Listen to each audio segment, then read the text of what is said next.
Hello everyone, I hope সবাই অনেক ভালো আছো। তোমরা যারা ঢাকা ইউনিভার্সিটি বি ইউনিটে ভর্তি পরীক্ষা দিবে এবং তোমাদের যাদের স্বপ্ন হচ্ছে ঢাকা ইউনিভার্সিটি বি ইউনিটে একটা পছন্দের সাবজেক্ট যেমন লতে পড়ার, ইংলিশ ডিপার্টমেন্টে পড়ার, ইকোনমিক্স ডিপার্টমেন্টে পড়ার কিংবা আইআর নিয়ে পড়ার, সো তোমাদের যাদের স্বপ্ন হচ্ছে ঢাকা ইউনিভার্সিটি বি ইউনিটে একটা টপ নোচ মেরিটে চান্স পাওয়ার, এই ভিডিওতে আমি তোমাদের সাথে এক্সপ্লেন করবো যে শেষ সময় তুমি কিভাবে নিজের মাইন্ডসেটটা তৈরি করবা এবং কিভাবে এক্সাম স্ট্র্যাটেজিগুলো তোমরা ফলো করবা বা কি কি টেকনিক ফলো করে তুমি এই বি ইউনিটে বেস্ট একটা মেরিটে চান্স পেতে পারো। সো শুরুতে যে কথাটা বলবো যে বাংলাদেশের মধ্যে সবচেয়ে বেশি কম্পিটিশন হয় এই ঢাকা ইউনিভার্সিটি বি ইউনিটের জন্যই। এবং আরেকটা মজার বিষয় হচ্ছে যে বাংলাদেশের মধ্যে যতগুলো ইউনিভার্সিটি আছে, ইউনিট চেঞ্জের বলো বা কলা অনুষদ বলো বা সমাজবিজ্ঞান অনুষদ বলো, তার মধ্যে সবচেয়ে সহজ কোশ্চেন করা হয় কিন্তু এই ঢাকা ইউনিভার্সিটি বি ইউনিটে। তাহলে কেন এত সংখ্যক স্টুডেন্ট তোমার এখানে পরীক্ষা দিয়ে বা প্রিপারেশন নেওয়ার পরও এখানে চান্সটা মিস করে? সেখানে কয়েকটা ক্রুশিয়াল পয়েন্ট আছে, দেখো। মেইন কথা যেটা আছে, তোমার ঢাকা ইউনিভার্সিটি বি ইউনিটে কিন্তু সবাই ফার্স্ট টাইমার, এখানে কিন্তু সেকেন্ড টাইমার অ্যালাউড না। বাট আদার্স ইউনিভার্সিটিগুলোতে দেখো, সেখানে বিউপি হোক, জাহাঙ্গীরনগর ইউনিভার্সিটি হোক বা রাবি বা চবি বা অন্যান্য যে কোনো ইউনিভার্সিটি কিন্তু second timer allowed. That's why সেখানে কি হয় যে সেখানে কোশ্চেন অনেক বেশি স্ট্যান্ডার্ড হয়, অনেক ডিপ লেভেলে যায়। বাট ঢাকা ইউনিভার্সিটি হচ্ছে ফার্স্ট টাইমার ওরিয়েন্টেড এবং এই জন্যই এখানে কোশ্চেনগুলো অনেক সহজ হয়ে থাকে। পাশাপাশি এটা হচ্ছে একাডেমিক ফলো করে। একাডেমিক ফলো করে মানে কি, ঢাকা ইউনিভার্সিটি দেখবা যে সিলেবাসভুক্ত কোশ্চেন করতে বেশি পছন্দ করে। সেখানে ধরো তোমাদের যে বাংলা ফার্স্ট পেপারের সিলেবাস ছিল বা গ্রামারের যে কন্টেন্টগুলো তোমরা পড়ে আসছো, যেটা তোমাদের এসএসসি লেভেলে ছিল বা সামহাও ক্লাস 10, 9, 10-এ যে ছিল, সেই সিলেবাসটার আঙ্গিকেই তারা কোশ্চেন করে। আর অবশ্যই দেখবা যে ঢাকা ইউনিভার্সিটি বি ইউনিটের কোশ্চেন ফলো করলে বা তোমরা যারা প্রিপারেশন নিচ্ছ এতদিন পর্যন্ত, যেহেতু তোমাদের ভর্তি পরীক্ষার মাত্র 2 দিন বাকি, সো সেই সময় এসে তোমার এটা রিয়েলাইজেশন অলরেডি হয়ে যাওয়ার কথা যে অনেক কোশ্চেন কিন্তু তারা রিপিট করে, প্রিভিয়াস ইয়ারের কোশ্চেন থেকে রিপিট করে বা বিসিএস এর কোশ্চেন থেকে রিপিট করে। সো দ্যাটস ওয়াই এই ঢাকা ইউনিভার্সিটিতে চান্স পাওয়া একদিক থেকে অনেক বেশি সহজ, আবার একদিক থেকে কঠিন। কেন কঠিন? প্রত্যেকটা সাবজেক্টের জন্য আলাদা আলাদা করে পাস মার্ক, অর্থাৎ বাংলার জন্য তোমাকে আলাদা করে পাস করতে হবে, ইংলিশের জন্য পাস করতে হবে বা জিকেতে পাস করতে হবে, এবং যারা তোমার এমসিকিউতে ভালো করবে তাদেরই রিটার্ন পেপারটা দেখা হবে। সো দ্যাটস ওয়াই এই যে আলাদা আলাদা সেগমেন্ট ওয়াইজ ক্রাইটেরিয়া থাকার কারণে ঢাকা ইউনিভার্সিটি ইউনিট আবার কম্পিটিটিভ কম্পিটিটিভ হয়ে যায় এবং এখানে চান্স পাওয়াটা কঠিন হয়ে যায়। আর আরেকটা বিষয় যেটা হচ্ছে তোমার এখানে আরো বড় একটা কারণ, যে তুমি হচ্ছে এখানে চান্সটা মিস করতে পারো বা তোমার পরীক্ষাটা ভালো প্রিপারেশন থাকা সত্ত্বেও খারাপ হতে পারে, সেটা হচ্ছে কি, যে ঢাকা ইউনিভার্সিটি সবারই অনেক ফ্যাসিনেশনের জায়গা, তাই না? অনেকের ড্রিম যে হচ্ছে ঢাকা ইউনিভার্সিটিতে পড়ার, অনেকেরই হচ্ছে যে ডাই হার্ড মানে ফ্যান, যেটাকে বলি আমরা সোজা ভাষায় কথায়, যে তোমার ঢাকা ইউনিভার্সিটি লাগবেই, এটা না হলে পুরো লাইফ শেষ, এরকমও কিন্তু অনেকের থিঙ্কিং আছে। সো যখন তুমি কোনো কিছুকে এতটা প্রায়োরিটি দিবা যে সেটা তোমার লাইফের থেকেও বেশি জরুরি, লাইক তুমি হচ্ছে ঢাকা ইউনিভার্সিটি বি ইউনিটে চান্স পেতে হবে, না পেলে তোমার জীবন শেষ, তখন আবার এটা তোমাকে ব্যাকফায়ার করে কিভাবে? তুমি দেখবা যে জিনিস নিয়ে তুমি অনেক বেশি সিরিয়াস, যেটা তুমি সবচেয়ে বেশি প্রিয়, সবচেয়ে বেশি চাও, ওইটা তুমি যখন ফেস করবা তখন তোমার মধ্যে নার্ভাসনেস কাজ করবে, তুমি অনেক বেশি তুমি সেটার কারণে প্যানিক করবা। এবং এই যে প্রত্যেকটা ইফেক্টের কারণে কিন্তু তোমার পরীক্ষা খারাপ হয়ে যায়। দেখা গেছে তোমার প্রিপারেশন অনেক ভালো ছিল কিন্তু তুমি ওইখানে গিয়ে নার্ভাস হয়ে গেছো। তোমার ইনফ্যাক্ট এরকমও হয় যে তুমি তোমার যে রোলটা লিখবা শুরুতে, তখনও তোমার হাত এভাবে কাঁপবে। তো এগুলো কিন্তু রিয়েলিটি, ঠিক আছে? সো দ্যাটস ওয়াই এই প্রত্যেকটা কারণে কিন্তু ঢাকা ইউনিভার্সিটি আবার অনেক বেশি টাফ হয়ে যায়, যেখানে চান্স পাওয়া তো অনেক কঠিন হয়ে যায়। বাট তারপরও তোমরা যারা প্রিপেয়ার, তোমরা যারা স্মার্ট স্টুডেন্ট আছো, তোমাদের জন্য এটা কোনো বিষয়ই না। হ্যাঁ, প্রত্যেকটা স্টুডেন্টের এখানে টেনশন কাজ করবে, প্রত্যেকটা স্টুডেন্টই অনেক বেশি ওয়ারিড। সবাই হতে পারে যে তুমি এখন হয়তো তুমি হাসতে ভুলে গেছো, কারণ তোমার ভর্তি পরীক্ষার আর মাত্র 2 দিন বাকি, তাই না? তোমাদের 13 তারিখে পরীক্ষা, আজকে 10 তারিখে আমি ভিডিও আপলোড করতেছি। তার মানে কি, তোমার হয়তো হাসি মুখ থেকে চলে গেছে, and which is very normal. But তারপরও তোমাদেরকে এখন কয়েকটা বিষয় মাথায় রাখতে হবে যে না, আমাকে একটা বেস্ট এক্সাম দিয়ে আসতে হবে। আমি এতদিন যাবত পরিশ্রম করছি, আমার বাবা মা আমার দিকে তাকিয়ে আছে, আমার নিজের একটা ইফোর্ট আছে, আমি চাচ্ছি যে আমার লাইফটা এভাবে আমি সেট করব, আমি ঢাকা ইউনিভার্সিটি চান্স পাবো। সো তোমাকে অবশ্যই স্ট্র্যাটেজিক্যালি আগাইতে হবে এবং একটা মাইন্ডসেট নিজের মধ্যে তৈরি করতে হবে। তো শুরুতে হচ্ছে আমি তোমাদেরকে যেটা এক্সপ্লেন করবো, দেখো প্র্যাকটিক্যালি, সেটা হচ্ছে ঢাকা ইউনিভার্সিটি বি ইউনিটে তোমাদের কোশ্চেন কিভাবে আসতেছে। এখানে দেখো, বাংলা থেকে তোমাকে কোশ্চেন করা হবে, ইংলিশ থেকে কোশ্চেন করা হবে, জিকে থেকে কোশ্চেন করা হবে, মাত্র 3টা সাবজেক্ট। দেখো, মাত্র 3টা সাবজেক্ট বলতেছি। এরপর তোমাদের একটা বিশেষ জায়গা হচ্ছে রিটেন। সো যারা তোমরা এমসিকিউতে ভালো করবা তাদেরই কিন্তু রিটেনে এই খাতাটা দেখা হবে, এবং এখানেও কিন্তু কিভাবে ভালো করবে প্রত্যেকটা বিষয় আমি স্ট্র্যাটেজিক্যালি শেয়ার করবো। রিটেনে কিন্তু টপ মোস্ট মার্কটা পাওয়া যায়, আবার একই সাথে কনফিডেন্টলি সবচেয়ে লোয়েস্ট মার্কটাও এনশিওর করা যায়। সো তুমি কোন পথে যাবা সেটা তোমার উপর ডিপেন্ড করতেছে, বাট আমার কথাগুলো তুমি একটু শোনো। দেখো, এমসিকিউ পদ্ধতিতে যে পরীক্ষাটা হয়, সেখানে তোমাদের যে কোশ্চেন, বাংলার উপর কোশ্চেন থাকে, ইংলিশের উপর থাকে, জিকে থেকে থাকে। সো বাংলার কোশ্চেনের মধ্যে দেখবা যে অবশ্যই ঢাকা ইউনিভার্সিটি সিলেবাসভুক্ত কোশ্চেন করবে। তোমার তো অলরেডি ফার্স্ট পেপার পড়া শেষ বাংলার মধ্যে, ফার্স্ট পেপার তুমি পড়ছো। ফার্স্ট পেপারের মধ্যে গদ্য, পদ্য এবং সহপাঠ তিনটা পার্টি, কবি পরিচিতি, ভিতরের পড়াশোনা, আদার সব কিছু থেকে মিলে এখানে কোশ্চেন দিবে, হুইচ ইজ 40% মতো কোশ্চেন তোমার ফার্স্ট পেপার থেকেই থাকে। এছাড়া তোমাদের যে গ্রামার আইটেমগুলো আছে, ঢাকা ইউনিভার্সিটি টাচ করে কিন্তু তোমার সবগুলো টপিকই। এছাড়া দেখবা যে সহজ সহজ যে টপিকগুলো সেগুলোই তারা টাচ করে, এমন না যে খুব ডিপ লেভেলে যায়। তারা যেই ইম্পর্টেন্ট ইনফরমেশনগুলা তোমার মানে পরীক্ষাতে আমরা পড়ি, যেমন ধরো গ্রামারের মধ্যে যদি বলি, তারা ইতিহাস বেসড কোশ্চেন করে না। জাহাঙ্গীরনগরে যেমন ইতিহাস থেকে কোশ্চেন করে, উদ্ভব থেকে কোশ্চেন করে, তারা তা করে না। এখানে স্পেসিফিক ধ্বনির পরিবর্তন, সমাস, সন্ধি, কারক বিভক্তি, তারপর তোমার ধরো উপসর্গ, অনুসর্গ।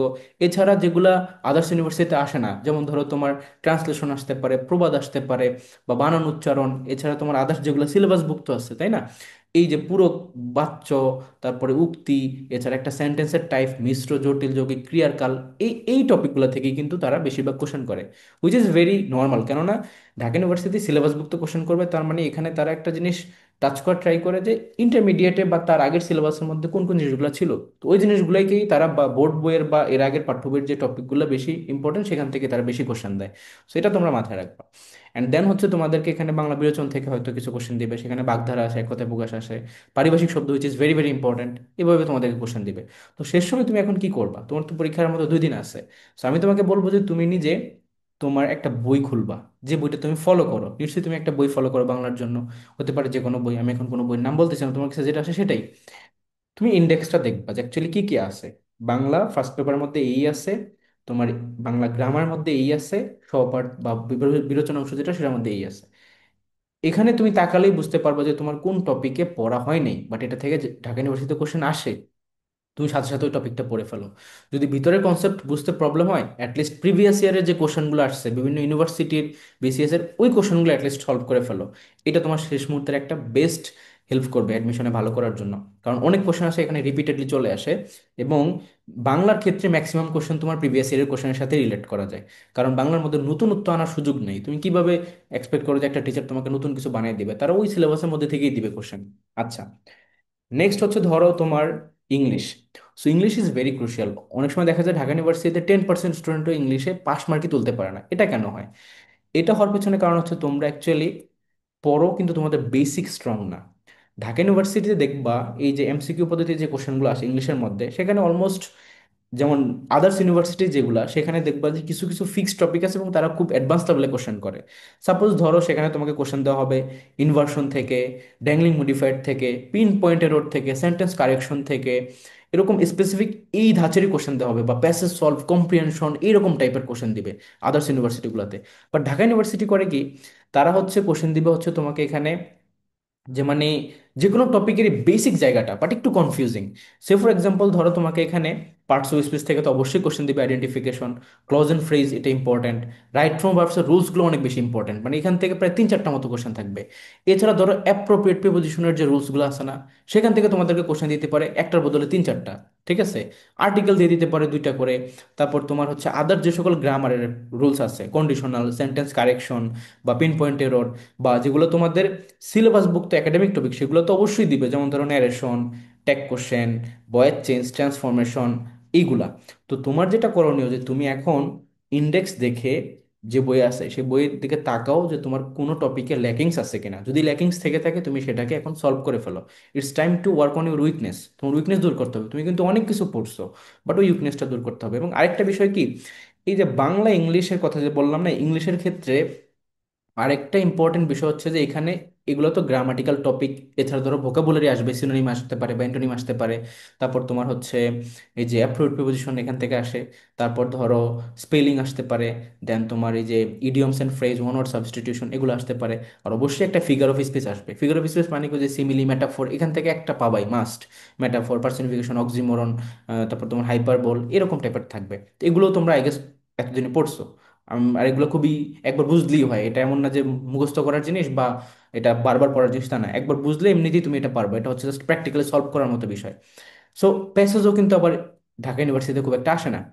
তো দেখো এখন এখানে যেটা মেইন বিষয় সেটা হচ্ছে যে এই ইংলিশের মধ্যে কিছু কিছু কোশ্চেন থাকে, যে কোশ্চেনগুলো হচ্ছে তুমি দেখবা যে হতে পারে তুমি কোনো টপিকের সাথে রিলেট করতে পারতেছো না, বাট এমনিতে আসছে।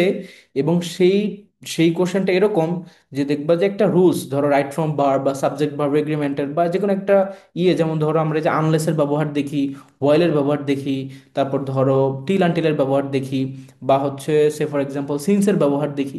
মানে এরকম টাইপের কোশ্চেন আসবে, যেই যেই টাইপের কোশ্চেনটা হচ্ছে কি তোমার স্পেসিফিক কোনো গ্রামার রুলসের মধ্যে ফেলা যায় না, বাট এটা ইংলিশের মধ্যে এগুলা খুব আমরা পরিচিত, খুবই আর এটা খুবই কনফিউজিং হয়ে যায়। তো ওই কোশ্চেনগুলো তুমি ছাড়বা না, কিন্তু ওই কোশ্চেনগুলো অ্যান্সার করবে, এবং অ্যান্সার করার সময় খেয়াল রাখবা যে তুমি ধরো তুমি যদি পারো কনফিডেন্টলি, দ্যাটস কনগ্রেটস, তুমি ভালো করছো। বাট এই টাইপের কোশ্চেনগুলো যেগুলো তোমার ধরো সাডেনলি গ্রামারের বিভিন্ন রুলস থেকে চলে আসে, তখন তুমি যেটা করবা, যেখানে ড্যাশটা আছে এবং যেখানে তোমার অপশনগুলো দেওয়া আছে, প্রত্যেকটা অপশন দিয়ে ওটাকে তুমি ম্যাচ করার ট্রাই করবা। ঠিক আছে, প্রত্যেকটা কোশ্চেন তুমি ম্যাচ করার ট্রাই করবা। তাতে করে হবে কি, যে তুমি একটা জায়গায় দেখবা যে মনে হচ্ছে যে এই অপশনটা দিয়েই ওই সেন্টেন্সটা পারফেক্টলি মিলে।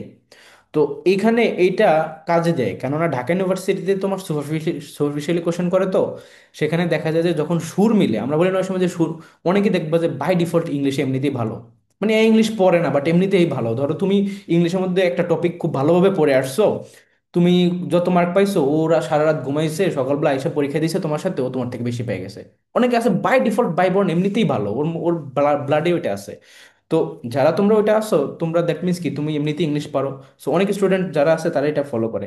যেমন ধরো আমি যখন ঢাকা ইউনিভার্সিটিতে পরীক্ষা দিই, আমি তো সায়েন্স ইউনিটে পরীক্ষা দিয়েছিলাম, সেখানে আমাদের সময় তোমার এই ইউনিটে অল্টারনেটিভ হিসেবে ইংলিশ দাগানো যেত, সেখানে ইংলিশে 15টা কোশ্চেন আসতো।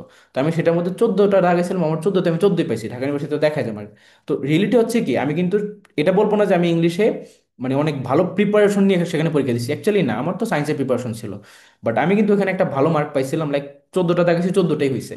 এটার কারণ কি, আমি দেখলাম যে আমি মানে আমার মন ডাকতেছে যে এইটাই অ্যান্সার হবে, কারণ এগুলো সুরের সাথে মিলে যাচ্ছে অ্যাকচুয়ালি সেন্টেন্সের সাথে। তো এরকম সুর মিলে মিলে ঢাকা ইউনিভার্সিটিতে অ্যান্সার করা যায়, এরকম টাইপের অনেকগুলো কোশ্চেন থাকে। তুমি গত বছরের কোশ্চেন দেখো, ম্যাক্সিমাম রুলস বেসড কোশ্চেন আসছে, এবং এগুলো বোঝা যাচ্ছে যে এইটাই হবে, বাকি অপশন তো মিলেই না। তুমি কি অল দোর জায়গায় ডিসপাইট দিবা, ডিসপাইটের জায়গায় কি তুমি অলদো দিবা? তোমার মনেই হবে যে না, এখানে এটার জন্য ডিসপাইট হবে, এটার জন্য অলদো হবে। লাইক খাপ খায় ওইটা, কখন তুমি সিন্স দিবা, কখন তুমি আনলেস দিবা, কখন আনটিল দিবা, এটা দেখলেই তো বোঝা যায়, তাই না? বা প্রত্যেকটা অপশনের সাথে ম্যাচ করলেই বোঝা যায়। তো এইভাবে কিন্তু ঢাকা ইউনিভার্সিটিতে অনেকগুলা এমসিকিউ পারা যায়, এবং এটা তোমরা অ্যাপ্লাই করা উচিত আমি মনে করি। কারণ ওই যে স্রোতে গা ভাসিয়ে দিয়ে তুমি নিজের র্যান্ডমলি একটা দাগে দেওয়ার চাইতে, নেগেটিভ মার্ক খাওয়ার চাইতে, তুমি যদি এইভাবে একটু প্রত্যেকটা অ্যানালাইসিস করো কোশ্চেনের সাথে প্রত্যেকটা অপশন, এটা তোমাকে অনেক হেল্প করবে। আর যেগুলো স্পেসিফিক টপিক, যে নিচের কোনটা পার্টস অফ স্পিচের মধ্যে বলা হয়েছে, যে নিচের কোনটা অ্যাডজেক্টিভ, কোনটা নাউন, এই ওয়ার্ডটা কোনটা, বা হচ্ছে তোমার ধরো রুলস বেস যেগুলো আসছে অ্যাজ ওয়েল অ্যাজ, বা তোমার অ্যালং উইথ, বা হচ্ছে তোমার যদি বলা হয় যে আদার্স যেগুলা, দেন তোমার যদি বলা হয় যে ভোকাবুলারি থেকে যেগুলো কোশ্চেন, সিনোনিম অ্যান্টোনিম, এই সিনোনিম অ্যান্টোনিমের মধ্যে দেখবা যে ঢাকা ইউনিভার্সিটিতে কোশ্চেন যদি সহজ আসে দ্যাটস গ্রেট, তোমার কমন পড়লে ভালো। বাট অনেক সময় এরকম আসে যেটা ইলিমিনেশন মেথডে করা যায়। অর্থাৎ ধরো একটা কোশ্চেন আসছে যেটা তুমি মিনিংটা বুঝতেছো না, বাট অপশনের মধ্যে দেখা যাচ্ছে যে এই দুইটা সেম ওয়ার্ড, তার মানে এই দুইটা তো এমনিতেই হবে না, কারণ দুইটা সেম ওয়ার্ড তো অ্যান্সার হয় না। দেন তুমি ইলিমিনেট করে এভাবে অ্যান্সার বের করতে পারো। আচ্ছা, আবার ধরো এরকমও হয় যে ইংলিশের ক্ষেত্রে অনেকেই আছে যারা তোমার পাস মার্ক তুলতে পারে না। সো এটা কেন হবে, তুমি কিন্তু দেখবা যে অ্যাকচুয়ালি কোশ্চেন অতটা কঠিন হয় না। তো অনেকেই নার্ভাসনেসের কারণে এই ভুলটা করে। তো তোমরা নার্ভাস হবে না, কনফিডেন্টলি পরীক্ষাটা দিবা। আর অবশ্যই ভাবে প্রত্যেকটা অপশনের সাথে একবার হলেও জাজ করে দেখবা যে আমি একটা অ্যান্সার মার্ক করতেছি, আমি শুধু ওইটার দিকে, তুমি যদি কনফিডেন্ট হও 110%, তাহলে তুমি ওইটা দাগায় ফেলবা যে এই কোশ্চেনের জন্য ক নম্বরই উত্তর, আমি এ নম্বর বা ক নম্বরই দাগে ফেললাম। বাট যদি তোমার একটুখানিও 1%ও যদি কনফিউশন থাকে, তুমি কিন্তু তখন এটা করবা যে তুমি এর অপশনটা দিয়ে ওই লাইনটাতে বসিয়ে তোমার কেমন মনে হচ্ছে যে এটা কি ঠিক আছে কিনা, এটা টেস্ট করবা। বি এটা দিয়েও টেস্ট করবা, সেটা দিয়েও টেস্ট করবা, ডেটা দিয়েও টেস্ট করবা, দেন তুমি ফাইনালি গিয়ে একটা কনক্লুশনে যাবা যে অ্যাকচুয়ালি কোনটা অ্যান্সার হবে। এটা করাটা জরুরি। আচ্ছা, নেক্সট আসো যে জিকের মধ্যে। সো জিকের মধ্যে কিন্তু 3টা part, which is Bangladesh, international এবং হচ্ছে রিসেন্ট। তো এবছর অবশ্যই রিসেন্ট থেকে তোমার প্রায় 4-5টা কোশ্চেন তো থাকবেই, কারণ রিসেন্টই এখন অনেক বেশি ইম্পর্টেন্ট বিষয়। আর বাংলাদেশ পার্টের মধ্যে তো অনেক টপিক কমে গেছে, লাইক ধরো মানে বিভিন্ন রিজনের কারণে, রেজিম চেঞ্জ হওয়ার কারণে। বাট স্টিল ইন্টারন্যাশনাল পার্ট এবং বাংলাদেশ পার্ট খুব ভালোভাবে পড়তে হবে। আর ঢাকা ইউনিভার্সিটি করে কি তোমার এই যে জিকের মধ্যে অনেক কোশ্চেন আছে প্রিভিয়াস ইয়ার থেকেও কপি করে। তো সেগুলো তো আই গেস তোমরা সবকিছু পড়ছো। বাট জিকেতে যেটা তোমরা মাথায় রাখবা, যে তুমি যেগুলো পারো কনফিডেন্টলি সেগুলোই তুমি অ্যান্সার করবা শুরুতে, দেন গিয়ে তোমার যদি মনে হয় যে কোনো একটা জিনিস তোমার শোনা, অনেক কোশ্চেন আছে এরকম মনে করো যেগুলো তুমি পারো, সেগুলো তুমিও পারো, সেগুলো অন্যান্য স্টুডেন্টও পারে, স্বাভাবিক কথা। কিন্তু ঢাকা ইউনিভার্সিটি জিকেতে তোমার কিছু কোশ্চেন আসে যেটা হচ্ছে তোমার মানে কি বলবো, রিলেভেন্ট। ঠিক আছে, রিলেভেন্ট। রিলেভেন্ট, আমি রিলেভেন্ট ওয়ার্ডটা দ্বারা কি বুঝালাম, এটার মানে হচ্ছে দেখবা যে কিছু কিছু কোশ্চেন আছে যেটা তুমি কোনো বইতে পড়বা না বা বইতে নাই অ্যাকচুয়ালি, বা নিজে কোথাও কোনো একাডেমিকলি পড়ো নাই, একাডেমিকও না, বাট স্টিল এটা কোশ্চেনে চলে আসছে। তো ওই কোশ্চেনগুলো কিভাবে অ্যান্সার করবা? কারণ হচ্ছে কি, ওই কোশ্চেনগুলো কিন্তু রিলেভেন্ট, ওইটা তোমার লাইফে কোথাও না কোথাও তুমি এক্সপিরিয়েন্স করছো, ঠিক আছে? তো ওই কোশ্চেনগুলো হাতছাড়া করবা না। মানে এখানে প্রায় 3 থেকে 5টা কোশ্চেন এরকম থাকে যে কোশ্চেনগুলো হচ্ছে রিয়েলিটি বেসড, বা আমাদের সোসাইটিতে এগুলো আমরা যে কোনো সময় দেখি, ফেস করি। সেটা হতে পারে যে কোনো বিষয়, মানে কোশ্চেন জিকের মধ্যে আসবে। মানে স্পেসিফিক টপিকের মধ্যে ধরো তুমি বাংলাদেশ পার্টের মধ্যে মুক্তিযুদ্ধ পড়ছো, নদী পড়ছো, উপজাতি পড়ছো, তারপর বাংলাদেশের মধ্যে যদি বলি সেখানে বাজেট পড়ছো, অর্থনৈতিক সমীক্ষাগুলো পড়ছো, আদার্স টপিক পড়ছো, ইন্টারন্যাশনাল মধ্যে যদি বলি প্রণালী পড়ছো, বিভিন্ন দেশ সম্পর্কে পড়ছো, বিভিন্ন ধরনের অর্গানাইজেশনগুলো সম্পর্কে পড়ছো, আদার্স রেভলিউশনগুলো সম্পর্কে পড়ছো, বা এই যে টপিকগুলো যেগুলো বললাম, সিভিলাইজেশন ইচ এন্ড অল। তো এগুলো তুমি পড়ছো, মানে এগুলো তো টপিক বেসড, এখান থেকে কোশ্চেন আসলে তুমি পারবা। কিন্তু কিছু কিছু কোশ্চেন আছে যেটা হচ্ছে রিয়েলিটি বেসড, লাইক তোমার লাইফ থেকে চলে আসছে, তুমি সোসাইটিতে এগুলো ফেস করো, তুমি তোমার ডে টু ডে লাইফে এই জিনিসগুলো শুনছো, কোথাও না কোথাও দেখছো, এটা রেলেভেন্ট। হ্যাঁ, ওই কোশ্চেনগুলো তোমরা হাতছাড়া করবা না। এবং ওই কোশ্চেনটা তুমি ট্রাই করবা যে যেন সঠিক উত্তরটাই করো। আর কেন হাতছাড়া করবে না, কারণ এগুলো পারা যায়, তুমি কখনো কখনো তো দেখছো, তো তোমার ইনসাইট, তোমার মন থেকে যেটা বলবে সেটা তুমি অ্যান্সার দিবা। আবার দেখা যাচ্ছে যে তোমার মন টানলো এটা, তুমি অ্যান্সার করে দিলে আরেকটা, তাহলে সেটা যেন না হয়। এই জন্য আমি বলবো যে জিকেতে ভালো করতে গেলে তোমরা এই বিষয়টা ফলো করতে পারো, যে রেলেভেন্ট কোশ্চেনগুলো অবশ্যই মার্ক করবা। এবং আরেকটা বিষয় যেটা, যে এই যে আমি বললাম বাংলা ইংলিশ জিকে, বা জিকের ক্ষেত্রে এটা বেশি প্রযোজ্য, কিছু কিছু কোশ্চেন আছে যেটা তুমি অ্যাকচুয়ালি ছাড়া ছেড়ে দেওয়া উচিত, লাইক নেগেটিভ মার্কিং স্কিপ করার জন্য। কেন বলতেছি, সেই কোশ্চেনগুলো কোনগুলা? ধরো ঢাকা ইউনিভার্সিটিতে অলরেডি কিন্তু তোমার একটা 2টা ইউনিটের পরীক্ষা হয়েছে, তাই না? এই যে কমার্সের ইউনিটের পরীক্ষাটা মেবি হয়েছে, তারপরে চারুকলার পরীক্ষাটা হয়েছে। সেখানে কোশ্চেনগুলো দেখো, কোশ্চেন কিন্তু ম্যাক্সিমাম সবই সহজ, সবই সহজ। কিন্তু দুই একটা কোশ্চেন আছে একটু উইয়ার্ড, ওটা তুমি কখনো শুনো নাই, পড়ো নাই, কিছু করো নাই। তো ওই কোশ্চেন যদি তুমি অ্যাকচুয়ালি মার্ক করতে চাও, তোমার নেগেটিভ মার্ক হওয়ার পসিবিলিটি বেশি। মেবি একটা মানে ইয়ে আসছিল, মানে দিবস আসছিল, আই গেস, যে কি দিবস না যেন, কি এরকম একটা আসছিল। অ্যাকচুয়ালি এই দিবস হয়তো তুমি যদি নাই জানো এক্স্যাক্টলি এটার তারিখটা কবে, তাহলে তুমি এটা কেন মার্ক করবা? তুমি তো অনুমান করে এখানে মার্ক করা উচিত না। বাট হ্যাঁ, তোমার কাছে যদি মনে হয় যে কোনো একটা টপিক পড়ছো তুমি, সেটা এখন তুমি এখন কোশ্চেনটা দেখে কনফিউজড হয়ে গেছো, বাট এটা তোমার পরিচিত পড়া টপিক, এখন তুমি মনে করতেছো, মনে করতে পারতেছো না, ওগুলো তোমার মার্ক করা উচিত। তোমার শুরুতেই মন বা ইনসাইট যেদিকে টানবে সেটা তুমি মার্ক করবা। বাট স্টিল প্রায় 3 থেকে 5টা কোশ্চেন এরকম থাকে, থাকতে পারে আর কি, হাইয়েস্ট এর থেকে বেশি না, হাইয়েস্ট 3টা বা 4টা এরকম থাকতে পারে, যে কোশ্চেনগুলো হচ্ছে কি মানে out of the box, out of the box. এবং এখানে কোশ্চেনের তুমি কোশ্চেনও জীবনও শুনো নাই, অপশনগুলোও জীবনও দেখো নাই, মানে কোনোভাবেই তুমি রিলেট করতে পারতেছো না, ওই কোশ্চেন মার্ক করে নেগেটিভ মার্ক হওয়ার কিছু নাই। কারণ নেগেটিভ মার্ক খেতে গেলেই দেখা যাবে যে তোমার পাস মার্ক চলে যাচ্ছে বা প্রবলেম হয়ে যাচ্ছে, তুমি ভালো মার্ক পাচ্ছ না। নেগেটিভ মার্কের কারণে কিন্তু অনেক বড় প্রবলেম হয়ে দাঁড়ায়। সো ছাড়বা কোনগুলা?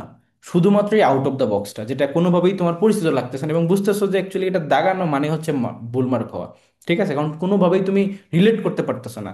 তো যেগুলো তুমি রিলেট করতে পারবা, রিলেভেন্ট, সেগুলো অবশ্যই কোশ্চেন অ্যান্সার করবা। এবং যেগুলো তুমি এমনিতে পারবা সেগুলো তো পারবাই। তো এটা হচ্ছে গিয়ে তোমার এই যে 3টা সাবজেক্টের উপর আমার ওভারঅল একটা অবজারভেশন। এখন প্রথমে তুমি কি কাজ করো, এক্সাম স্ট্র্যাটেজি কি হওয়া উচিত? এক্সাম স্ট্র্যাটেজি হবে কি, তোমার কাছে তো সময় দেওয়া হবে কত, ধরো 45 মিনিট সময়। তোমাকে এখানে 60 মার্কসের কোশ্চেন করা হচ্ছে, 60টা এমসিকিউ। বাংলার মধ্যে তোমার কিছু আছে, ইংলিশের মধ্যে এবং জিকের মধ্যে 30, অ্যান্ড 50-50-30। So 60 MCQ, 45 minute. প্রথম 20 মিনিটে তোমার কাজ হবে, মানে ফার্স্ট 20 মিনিটের মধ্যে তোমার কাজ হবে যে তুমি এই যে বাংলা ইংলিশ জিকে, এখানে তো কোনো প্যাসেজ নাই, এখানে কোনো ম্যাথ নাই, সো তোমার টাইম কিল করার কোনো জায়গা নেই, তুমি সবই যেভাবে পারো সেভাবেই শুরু থেকে শেষ পর্যন্ত, 1 থেকে এই যে তোমার 60 পর্যন্ত, প্রথম 20 মিনিটের মধ্যে তুমি অ্যান্সার করা শুরু করবা, মানে স্ক্যান করে প্রত্যেকটা অ্যান্সার করবা। এবং এখানে কোনগুলো অ্যান্সার করবা, যেগুলো তুমি 100% না, যেগুলো তুমি 110% শিওর সেগুলা, মানে 100%-এরও বেশি যেগুলো শিওর যে এটার অ্যান্সার এইটাই। এবং দুইটা হাতই কাজে লাগাবো সেখানে, এক হাত দিয়ে তুমি বৃত্ত ভরাট করবা, আর এক হাত দিয়ে ধরবা যে আমি 1 নম্বর পারছি, 1 নম্বরের খ, খ নম্বর ফিল আপ করলাম, এরপরে 2 পারি না, 3 পারি না, 4 পারি না, 5 নম্বরের গ, গ নম্বর ফিল আপ করলাম। তো এইভাবে এই যে হাতের এটা, মানে এক, তারপরে এই যে 5-এর গ, এবার ধরে ধরে, লাইক তোমার এরকম যেন মিস্টেক না হয়ে যায় যে এই যে প্রথম 20 মিনিটের মধ্যে যেগুলো তুমি 110% শিওর, সেটা তুমি 7 নম্বরটা 8 নম্বরে দাগে ফেলছো। এই সিলি মিস্টেক জীবনও করা যাবে না। বাট প্রথম 20 মিনিটের মধ্যে তুমি এভাবে 1 থেকে শুরু করে তুমি এক পড়ছো, দুই পড়ো না, তিন পড়ো না, চার পড়ো না, পাঁচ পড়ো না, সাত পড়তেছো, আট পড়তেছো, নয় পড়ো না, দশ পড়ো না, এভাবে এভাবে করে তুমি একদম লাস্ট পর্যন্ত চলে যাবে। আমি প্র্যাকটিক্যালি তোমাদেরকে বলতেছি 60 পর্যন্ত, যেগুলো যেগুলো 110% ধরে ধরে, 17 নম্বর খ, 17 নম্বর এইভাবে এটা, তারপর 18 নম্বর পাই না, 19 নম্বর, এই 19 নম্বর ক খ গ ঘ, এই যে খ, এটা এইভাবে দাগাবা।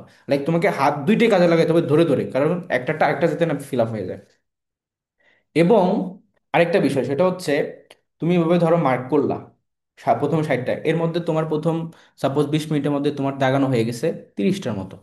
প্রথম 20 মিনিটের মধ্যে তুমি 30টা দাগে ফেলছো, এখন বাকি আছে 30টা, বাংলা ইংলিশ যে সবকিছু মিলেই।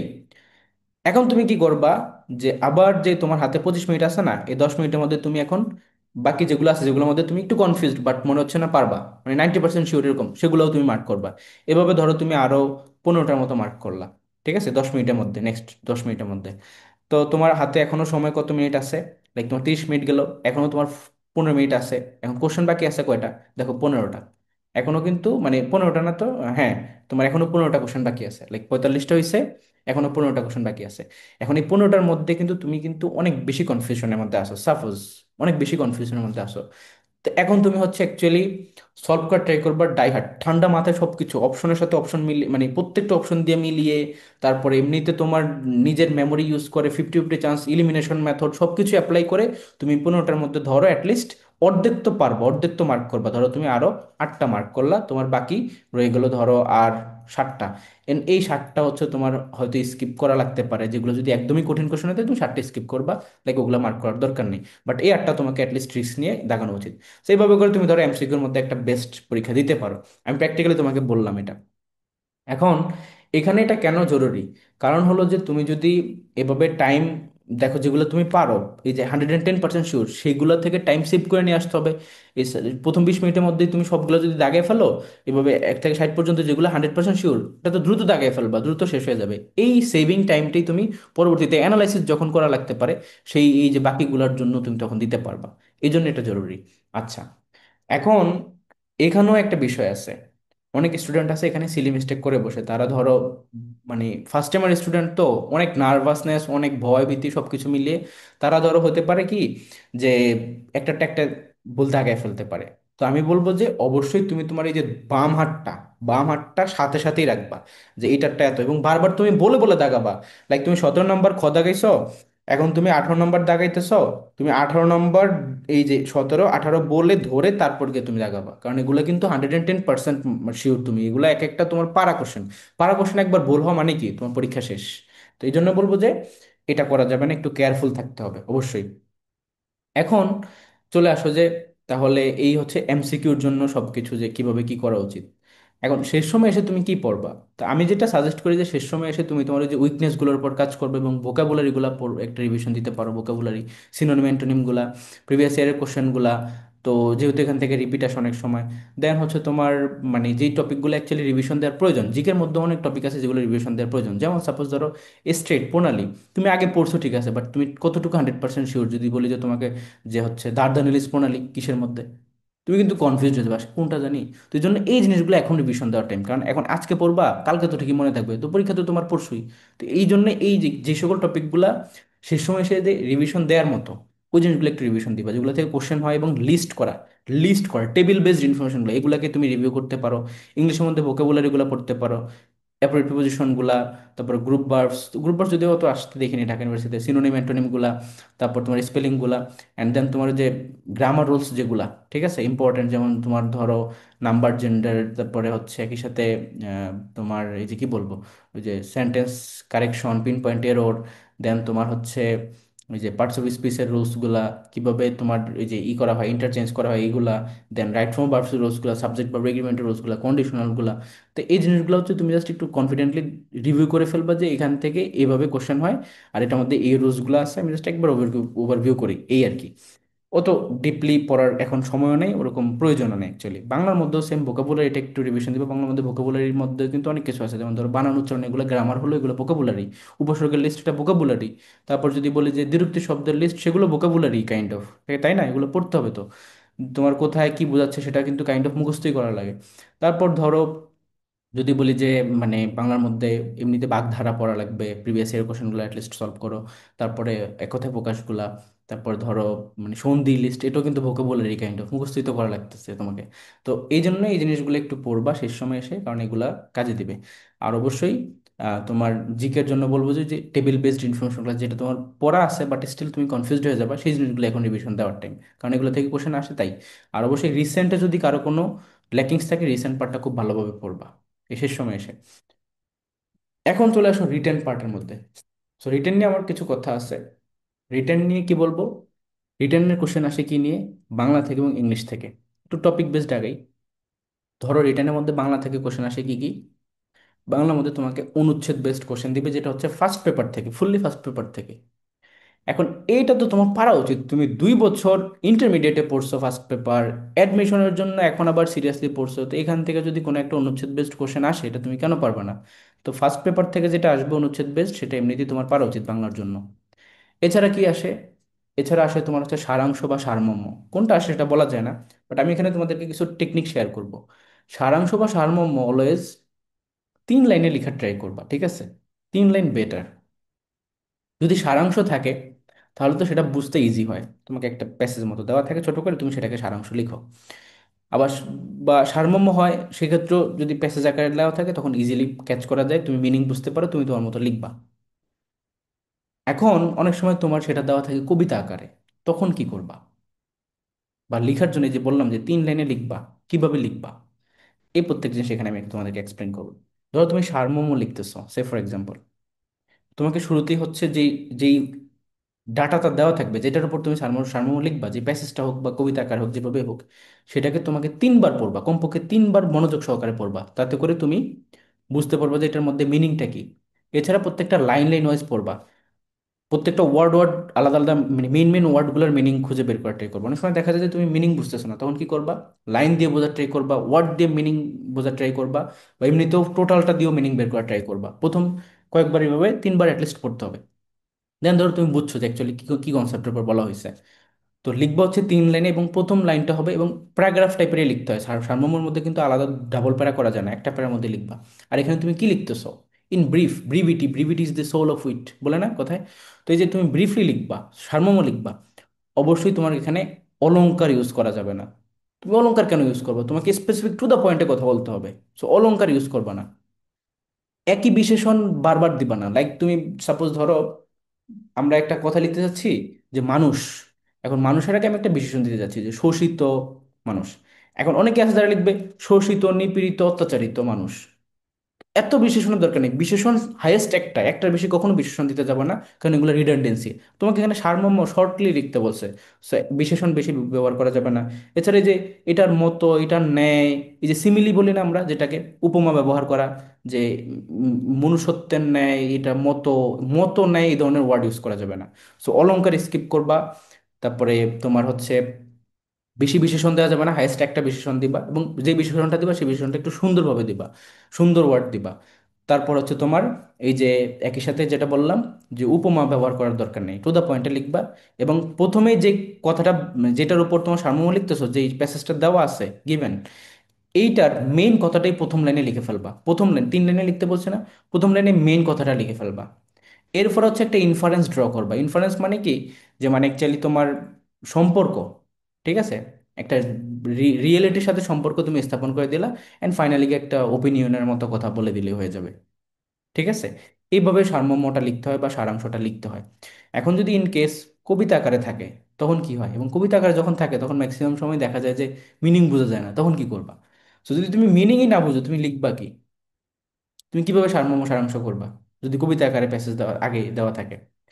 তো সেক্ষেত্রে কিছু স্ট্র্যাটেজি আছে। তুমি ওয়ার্ড দিয়ে মিনিং খোঁজার ট্রাই করবা, যেহেতু কবিতা সবকিছু একটু দেখবা যে অন্য ধাঁচে লিখে, উপমা দিয়ে তারা পার্সনিফাই করে সবকিছু লিখে আর কি। তো তাদের লেখা তো আর আমরা বুঝবো না, আমরা তো আর কবি সাহিত্যিক না। তো ওইখানে কিছু জিনিস আছে, তোমাকে পজিটিভ নেগেটিভ ভাইবটা ক্রিয়েট করে নিতে হবে, যেখানে পজিটিভ বলছে না নেগেটিভ বলছে। সে ফর এক্সাম্পল, একটা সেন্টেন্সের মধ্যে যদি অন্ধকার থাকে, একটা ধরো একটা কবিতার লাইনের মধ্যে অন্ধকার শব্দটা আছে, তাহলে বুঝতে হবে যে এখানে নেগেটিভ কিছু বুঝাইছে। আবার যদি দেখো আলো কথাটা আছে, তার মানে বুঝতে হবে যে এখানে পজিটিভ কিছু বুঝাইছে। তো এভাবে তুমি ওয়ার্ড দিয়ে সেন্টেন্সের মিনিংটা কি সেটা বোঝার ট্রাই করবা, ইতিবাচক না নেতিবাচক। এছাড়া পুরো সেন্টেন্স বা পুরোটা পড়ে দেন একটা ইনফারেন্স ড্র করে তুমি তোমার মতো টপিকটা বোঝার ট্রাই করবা। তারপর তুমি সারাংশ সারমর্মটা লিখবা। আমি আজ তোমাকে একটা স্ট্র্যাটেজি শেয়ার করলাম, ইন কেস যদি তোমার কবিতা আকারে কিছু থাকে, তুমি বুঝতেই পারতেছো না যে কোন টপিকের ব্যাপারে সারমর্ম লিখবো, তখন তোমার কি করণীয়, লিখতে তো হবে। তো এইভাবে তুমি ওয়ার্ড দিয়ে পজিটিভ নেগেটিভ ইয়েটা ক্রিয়েট করে দেন লিখতে হবে। এবং টিচার যদি কঠিন আসে, টিচার এটা জানে যে কোনো স্টুডেন্ট এভাবে পারফেক্টলি লিখতে পারবে না, তারাও এটা জানে। বাট তুমি কতটুকু টাচ করতে পারতেছো, কতটুকু ক্লোজলি লিখতে পারতেছো, এটাই ম্যাটার করে, কতটুকু সুন্দর করে লিখতেছো। তো এই যে 3টা লাইনে লিখবা, বেশি বিশেষণ দেওয়ার দরকার নেই, উপমা ইউজ করার দরকার নেই, এবং একই সাথে কি বলবো, ওই যে অলংকার দেওয়ার দরকার নেই, টু দ্য পয়েন্ট। আচ্ছা, দেন হচ্ছে তোমার কি থাকে, ওই যে ট্রান্সলেশন যেটা। তো ট্রান্সলেশনের বেলাতে যেটা করবা তোমরা, দেখবা যে সেখানে মানে লাইন দিয়ে অনুচ্ছেদ টাইপেরই মানে একটা বড় বড় প্যারা থাকে, সেটাকেই তোমার ধরো ট্রান্সলেট করতে হয়। তো ট্রান্সলেশন করার জন্য যেটা করবা সেটা হচ্ছে যে তুমি আগে মানে দেখবা যে কোনো এক, এমনিতে তো তোমরা পারবা, এটা খুব একটা যে কঠিন আসে তা না, ট্রান্সলেশন খুব সহজেই আসে। এখন সে ফর এক্সাম্পল একটা সেন্টেন্স এত বড়, এটাকে তুমি ট্রান্সলেশন করবা।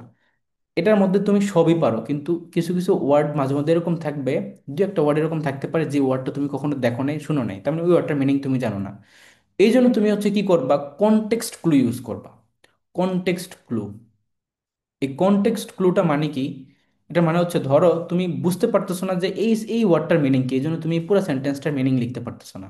কিন্তু তুমি একটা জিনিস খেয়াল করে দেখো, তুমি এই ওয়ার্ডটার আগের পুরো প্রত্যেকটা জিনিসের মিনিং বুঝতেছো, পরের প্রত্যেকটা জিনিসের মিনিং বুঝতেছো। এই দুইটা কনটেক্সট ইউজ করে কিন্তু তুমি এইটার মিনিংটা বুঝতে পারো যে কি হতে পারে। এটাকেই বলে কনটেক্সট ক্লু। তোমার এক্স্যাক্টলি মিনিং হওয়ার দরকার নেই, তুমি যে এই যে লাইনটার পুরো মিনিংটা কি সেটা বুঝতে পারলেই তো হয়ে যায়, তাই না? তো তুমি যদি কোনো একটা আননোন ওয়ার্ড দেখো, সেটার আগে যে শব্দগুলো থাকে, পরে যে শব্দগুলো থাকে, এটা দিয়ে তুমি একটা তো থিম ক্রিয়েট করতে পারতেছো, যেখানে এটা বোঝানো হয়েছে, তার মানে এই শব্দটার মিনিং কি হতে পারে এটাও বোঝা যায়। মানে ইন কেস যদি তোমাকে এখানে ট্রিকি বা টাফ ওয়ার্ড দিয়ে দেয়, যে ওয়ার্ডের মিনিং তুমি বুঝতে না পারো, সেটাকে তুমি এভাবে ড্র করে নিতে পারো, এভাবে কন্টেক্সট ক্লু দিয়ে বের করে নিতে পারো। আর একদম হুবহু মিনিং যে হইতে হবে তা না, অনুধাবন করে তুমি যেটা মনে হয়, এবং যদি সেটা, কারণ সবকিছু তো সমার্থক, তুমি যে এই যে একটা লাইনের যে মিনিং বুঝতে পারছো, অনুধাবন করে লিখতে পারছো, এটাই তো তোমার ফুল মার্কস দিয়ে দিবে। হুবহু তো আর কেউ লিখে না, তাই না? দ্যাটস ওয়াই তোমার এটা একটু এভাবে ফলো করবা, অ্যান্ড দেন তুমি, আদারওয়াইজ এটা ইজিলি করা যায়, খুব একটা কঠিন যে তা না। ওকে দেন, এখন আরেকটা বিষয় তোমাদেরকে আমি একটু সতর্ক হতে বলবো, সেটা হচ্ছে কখনো নিজে পণ্ডিতি করতে গিয়ে বা একটু বেশি ওভার স্মার্ট হতে গিয়ে বানান ভুল করবা না। তুমি যাই লিখো, যদি তোমার মানে 1%ও ডাউট থাকে যে এটার বানানটা আমি পারি না, তাহলে সেই বানানটা দেওয়ার দরকার নেই, সেটা মানে সেটা সিমিলার সিনোনিমাস কোনো যদি ওয়ার্ড তোমার জানা থাকে, যেটা তুমি বানানটা এক্স্যাক্টলি জানো, সেই বানানটাই লিখ। কারণ তুমি কঠিন একটা শব্দ লিখতে চাচ্ছ যেটার বানানই ভুল হয়, তাহলে কিন্তু তোমার একটা বড় একটা কাল হয়ে দাঁড়াবে। রিটেনে বানান ভুল করা এটা খুবই মানে ইম্যাচিউর কাজ, খুবই খুবই মানে যেটাকে মানা যায় না এই ধরনের ভুল। সো বানানের ব্যাপারে সতর্ক থাকবা, বানান মনে থাকে জানো। এখন চলে আসো ইংলিশের রিটেনের জন্য। সো ইংলিশের রিটেনের ব্যাপারে আমি তোমাদেরকে একটা কথা বলবো, সেটা হচ্ছে ইংলিশের মধ্যে কি কি টপিক থাকে। প্রথমে যে টপিক সেটা হচ্ছে ধরো কয়েকটা তোমার ওয়ার্ড দেওয়া থাকবে 5টার মতো, এই ওয়ার্ড দিয়ে তোমাকে সেন্টেন্স বিল্ড করতে হবে, সেন্টেন্স বিল্ডিং, তাই না? এখন দেখবা যে ম্যাক্সিমাম ওয়ার্ডই তুমি পারবা ইজিলি, ইজিলি পারা যায়। ধরো সে ফর এক্সাম্পল ম্যাগনিফিসেন্ট, এটা একটা শব্দ। তারপর যদি বলি যে স্পন্টেনিয়াস, এগুলো কিন্তু ঢাকা ইউনিভার্সিটিতে আসছে প্রিভিয়াস ইয়ারে। অন দ্য ইভ অফ, এগুলো তোমাদের কাছে একটু কঠিন হতে পারে, আমি কঠিনগুলোই বলতেছি, বাকিগুলো সবই সহজ। তো এই যে 5টা তোমার শব্দ থাকবে, এবং এগুলা দিয়ে তোমাকে সেন্টেন্স বিল্ড করতে হবে। তুমি মানে 3টা শব্দ এমনিতেই চিনো, লাইক এটা তুমি কেন 9-10-এর স্টুডেন্টও চিনে, ক্লাস 8-এর স্টুডেন্টও চিনে, ক্লাস 6-এর স্টুডেন্টও হয়তো এগুলো চিনে, এই প্রথম 3টা। বাকি 2টার মধ্যে তোমার কনফিউশন হতে পারে যে তুমি অ্যাকচুয়ালি বুঝতে পারতেছো না, বা কিছু মিনিংটা হতে পারে স্বাভাবিক। তো দেখো, আমি তোমাকে যে স্ট্যান্ডার্ড প্রিপারেশনের জন্য যেটা করতে পারো সেটা তোমাকে বলি, বা তুমি এখানে স্ট্র্যাটেজিক্যালি কিভাবে এটাকে সলভ করতে পারো, তোমাকে সেন্টেন্স মেক করতে হবে, তাই না? তো সেন্টেন্স মেক করার জন্য তোমাকে শুরুতে ফাইন্ড আউট করতে হবে যে প্রত্যেকটা ওয়ার্ডের পার্টস অফ স্পিচ কি। ঠিক আছে? ধরো যদি বলি যে স্পন্টেনিয়াস, এটা কি? এটা অ্যাজেক্টিভ, তাই না? তারপর ধরো ম্যান্ডেটরি, এটা কি? ম্যান্ডেটরি এটাও কিন্তু অ্যাজেক্টিভ। ওকে। আবার অনেক সময় নাউনও দেওয়া থাকতে পারে, আবার অনেক সময় অ্যাডভার্বও দেওয়া থাকতে পারে, আবার অনেক সময় তোমার এই যে সাপোজ কানেক্টর টাইপের থাকে না, ওরকম হতে পারে। যেমন অন দ্য ইভ অফ, এটাও একটা কানেক্টর হিসেবে ইউজ করা যায়। তো এই জিনিসগুলো যদি থাকে তখন তুমি কি করবা? তুমি যেটা করণীয় সেটা হচ্ছে, যেহেতু পার্সোসিস বুঝে যাবা, পার্সোসিস আগে ফাইন্ড আউট করার পর সেন্টেন্স বিল্ড করা অনেক বেশি ইজি। এখন সেন্টেন্স বিল্ড করা মানে কি, সাপোজ ধরো স্পন্টেনিয়াস যে শব্দটা, এটা দিয়ে একটা সেন্টেন্স মেক করতেছেন। স্পন্টেনিয়াস মানে তো এটা বোঝার ট্রাই করবা শুরুতেই, যে প্রত্যেকটা যে শব্দ দেওয়া আছে, প্রত্যেকটা শব্দ কি মিন করতেছে, এই শব্দটা কি পজিটিভ নাকি নেগেটিভ, এটা বোঝাটা কিন্তু জরুরি। তুমি ধরো স্পন্টেনিয়াস যে শব্দটা, এটা কি পজিটিভ না নেগেটিভ? অফকোর্স এটা পজিটিভ। এটা পার্সোসিভ কি, এটা অ্যাজেক্টিভ। তার মানে এখন তুমি এটা দিয়ে দেখো একটা সেন্টেন্স মেক করা তোমার জন্য ইজি হয়ে যাবে। তার মানে স্পন্টেনিয়াস এটা একটা পজিটিভ জিনিস, এবং এটা হচ্ছে একটা অ্যাজেক্টিভ। তার মানে এটা কারো কাউকে মডিফাই করবে, কাউকে কারো গুণাবলী দোষ গুণ এগুলো প্রকাশ করবে, তাই না? তো দোষ তো হওয়ার সুযোগ নেই, কারণ এটা পজিটিভ। গুণ এরকম কিছু একটা, তার মানে দেখো তুমি কিন্তু মাথায় পেয়ে গেছো অ্যাকচুয়ালি এটা গুণ। এখন তুমি যদি লিখো দ্য উইমেন ইজ স্পন্টেনিয়াস, এটা একটা সেন্টেন্স হয়, কোনো প্রবলেম নাই। The boy is spontaneous, the girl is spontaneous, এটা কিন্তু একটা সেন্টেন্স হয়। কিন্তু এটা দিয়ে তুমি মার্ক পাবা না। তোমাকে একটা মিনিংফুল কিছু দিতে হবে, যেটা দিয়ে টিচার অ্যাকচুয়ালি তোমার কাছ থেকে কিছু জানতে পারতেছে। মানে এরকম সেন্টেন্সও মেক করে দিও না যে সেন্টেন্স মনে হবে যে অ্যাকচুয়ালি প্রাইমারির বাচ্চা কাচ্চা পোলাপান সেন্টেন্স মেক করছে। তোমার একটা সেন্টেন্সের মধ্যে একটা কোয়ালিটি থাকতে হবে, তাই না? তো ধরো তুমি তখন কিভাবে লিখতে পারো, তুমি একটা ভালো মিনিংফুল কথা বলবা, যে স্পন্টেনিয়াস ওয়ার্কের কারণে কেউ ধরো অ্যাডমিশনে ভালো করবে। হুম, এরকম কোন একটা মিনিংফুল কথাবার্তা বলবা, কারণ এটা পজিটিভ জিনিস। আবার ধরো যদি বলি যে, সে for example, on the eve of, এই যে ওয়ার্ডটা আসছেন, এইটার তুমি তো মিনিংই পারো না। এখন তুমি কি করবা? সো দেখো, এইটা তুমি একটা জিনিস খেয়াল করে দেখো যে অন দ্য ইভ অফ, এইটা অ্যাকচুয়ালি আমি তো বুঝতে পারতেছি না যে এটা মিনিং কি। বাট তুমি দেখো, এটা এমন একটা ভাইব দিতেছে যে কোনো কিছুর প্রসঙ্গে, কোনো কিছুর মানে কাইন্ড অফ প্রকালে, এরকম কিছু একটা বোঝায়। এটার এক্সাক্ট মিনিং হচ্ছে প্রকালে বা কোনো একটা প্রসঙ্গে। তো তুমি এটা দিয়ে যদি কিছু নাই বুঝতে পারো, তখন তুমি এভাবে ভাবতে পারো যে না, actually on the eve of মানে কি, যে কোনো একটা প্রসঙ্গে। তো তুমি এটা দিয়ে একটা সেন্টেন্স মেক করতে পারো। Suppose on the eve of our journey we visited that place, কোনো একটা সুন্দর জায়গায় তুমি ভিজিট করছিলা। তো এইভাবে একটা সেন্টেন্স মেক করা যায়। আবার ধরো কিছু শব্দ আছে যেটা তুমি সাপোজ এটাই বুঝতে পারতেছো না যে এটার মিনিং কি, পাশাপাশি এটা পজিটিভ না নেগেটিভ, তখন কিন্তু কনফিউজ হয়ে দাঁড়ায়। ধরো কোনো সেন্টেন্সের যদি এটা বোঝা যায় যে এটা পজিটিভ, তখনও সেন্টেন্স বিল্ড করা ইজি। যদি এটা বোঝা যায় এটা নেগেটিভ, তখনও সেন্টেন্স বিল্ড করা যায় ইজি। মিনিং জানার দরকার নেই, কারণ পজিটিভ থাকলে তুমি পজিটিভ কোয়ালিটি হিসেবে, অ্যাডজেক্টিভ হিসেবে কারো কিছুতে বসাই দিবা, নেগেটিভ হলে নেগেটিভ কিছুতে বসাই দিবা। বাট যদি এরকম হয় যে তুমি পজিটিভও বুঝতে পারতেছো না, নেগেটিভও বুঝতে পারতেছো না, এবং তুমি মিনিংটাও জানো না, তখন তুমি কি করবা? ঠিক আছে, তখন যেটা করণীয় সেটা হচ্ছে, মানে তুমি তো এখানে জানো না যে এটার পজিটিভ না নেগেটিভ।